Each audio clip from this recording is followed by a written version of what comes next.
ইয়েমেনের হুথি নিয়ন্ত্রিত দুটি বন্দরে ব্যাপক হামলা চালিয়েছে ইসরায়েল। এরপরই হুথি বিদ্রোহীদের নেতৃত্বকে সরাসরি হুমকি দেন ইসরায়েলের প্রধানমন্ত্রী বেনিয়ামিন নেতানিয়াহু।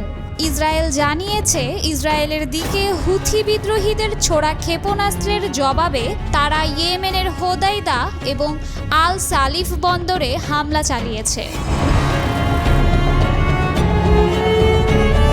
ইসরায়েলের দিকে ক্ষেপণাস্ত্র ছোড়ার জবাবে তারা ইয়েমেনের হোদাইদা এবং আস সালিফ বন্দরে হামলা চালায়। এই হামলা সে সময় করা হলো যখন হুথি গোষ্ঠী যুক্তরাষ্ট্রের সঙ্গে একটি যুদ্ধবিরতির চুক্তিতে সম্মত হয়।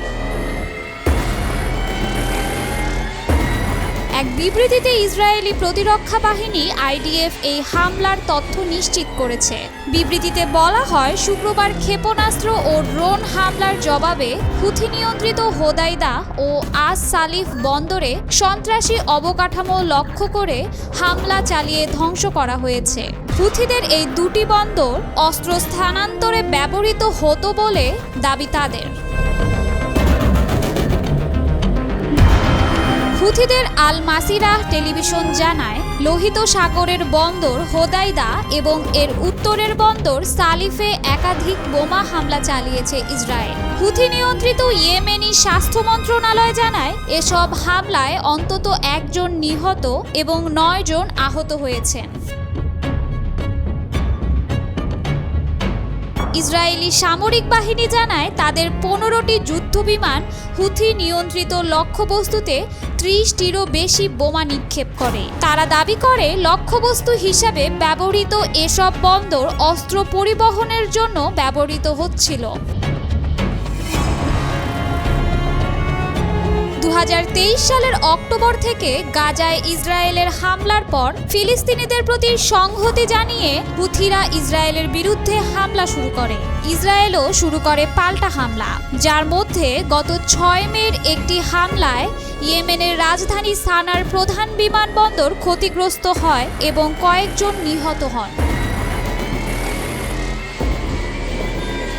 চলতি মাসের শুরুতে যুক্তরাষ্ট্রের প্রেসিডেন্ট ডোনাল্ড ট্রাম্পের সাথে হুথিদের যুদ্ধবিরতি হয়। চুক্তি অনুসারে যুক্তরাষ্ট্র ইয়েমেনে হামলা বন্ধ করে আর হুথিরা লোহিত সাগরের নৌপথে হামলা বন্ধে সম্মত হয়।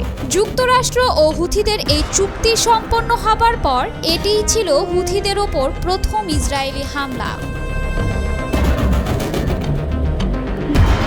গত শুক্রবার ইসরায়েলের প্রধানমন্ত্রী বেনিয়ামিন নেতানিয়াহু জানান, এই হামলা শুধু শুরু মাত্র।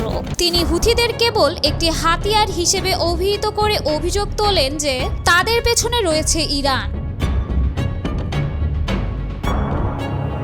তিনি বলেন, আমরা চুপ করে বসে থাকব না এবং হুথিদের আমাদের ক্ষতি করতে দেব না। তাদের নেতৃত্ব ও অবকাঠামোগুলোতে আমরা আরও জোরালোভাবে আঘাত করব। ইসরায়েলের প্রতিরক্ষা মন্ত্রী ইসরায়েল কাজ প্রতিশ্রুতি দিয়েছেন যে যদি হুথিরা ইসরায়েলের দিকে ক্ষেপণাস্ত্র ছোড়া বন্ধ না করে তাহলে হুথি নেতা আবদেল মালিক আল হুথিকে ধরে নির্মূল করা হবে। কঠোর হুঁশিয়ারি দিয়ে তিনি আরও বলেন, হুথিরা যদি হামলা অব্যাহত রাখে তবে গাজায় নিহত হামাস নেতা মুহাম্মদ দেইফ ও সিনোয়ারদের মতো পরিণতি হুথি নেতাদেরও হবে।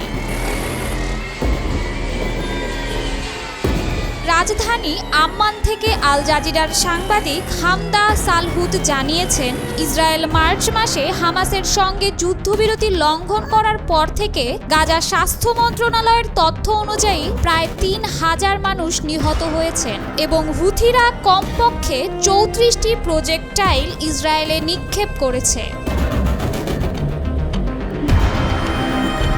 হুঁশিয়ার দিয়ে তিনি আরও বলেন, ইসরায়েল এখন থেকে পাল্টা আক্রমণের নীতি অনুসরণ করবে। প্রতিটি ক্ষেপণাস্ত্রের জবাবে তারা এ ধরনের বিমান হামলা চালাবে বলে জানান তিনি। জাতিসংঘের ইয়েমেন বিষয়ক দূত হান্স গ্রান্টবার্গ এই পাল্টাপাল্টি হামলাকে বিপজ্জনক উত্তেজনা বৃদ্ধি হিসেবে আখ্যা দিয়ে বলেন, এটি প্রমাণ করে ইয়েমেন কতটা আঞ্চলিক সংঘাতের ফাঁদে পড়েছে।